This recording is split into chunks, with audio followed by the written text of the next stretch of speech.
আজকে আমি আনন্দের সঙ্গে জানাচ্ছি যে সরাইল ব্যাটালিয়ন 25 বিজিবি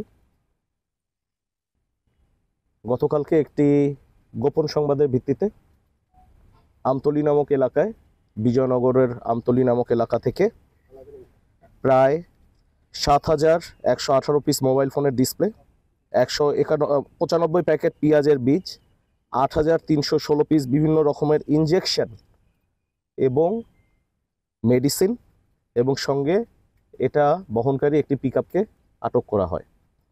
আজকের সিজারের সর্বমোট মূল্য 6,58,49,50,000 টাকা। সম্মানিত মহাপরিচালক মহোদয়ের নির্দেশনা মোতাবেক বিজিবি হবে সীমান্তের নিরাপত্তা এবং আস্থার প্রতীক, এবং সেই অনুযায়ী সরাইল ব্যাটালিয়ন 25 বিজিবি কার্যক্রম আমরা গ্রহণ করে যাচ্ছি। আমরা আমাদের গোয়েন্দা তৎপরতা বৃদ্ধি করেছি এবং এই গোয়েন্দা তৎপরতা বৃদ্ধির কারণে গতকালকের এই বড় চালানটি ধরা সম্ভব হয়েছে। একটি সংঘবদ্ধ সিন্ডিকেট এই চালানটি বেশ কিছুদিন ধরেই তারা এই চালানটি করে যাচ্ছে।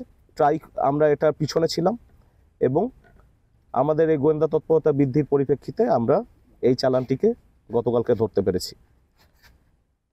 আমরা বদ্ধপরিকর যে আমাদের এই 49 কিলোমিটার যে বর্ডার সরাইল ব্যাটালিয়ন 25 বিজিবির রয়েছে, এখান দিয়ে কোনো প্রকার মাদক এবং চোরাচালান পণ্য যেন বাংলাদেশের ভিতরে প্রবেশ করতে না পারে, সে ব্যাপারে আমরা বদ্ধপরিকর এবং আমরা আমাদের কার্যক্রম চালিয়ে যাব।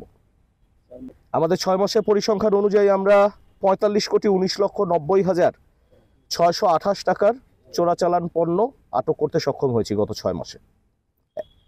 সীমান্ত অভিযান জোরদার করা হয়েছে এবং এই জোরদার অবস্থাতে থাকবে, এবং আমরা কোনো প্রকার মাদকদ্রব্য এবং চোরাচালান পণ্য ঢুকতে দিব না বলে আমরা বদ্ধপরিকর।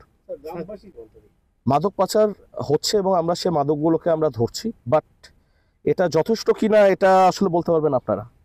তবে আমরা আমাদের কার্যক্রম চালায় যাচ্ছি এবং এক্ষেত্রে আমাদের লোকাল যারা আছেন, যারা গণ্যমান্য ব্যক্তিবর্গ রয়েছেন, তাদের সহায়তা লাগবে। তাদের সহায়তা ছাড়া আসলে আমরা এই জিনিসটাকে পুরোপুরি নির্মূল করা পসিবল না।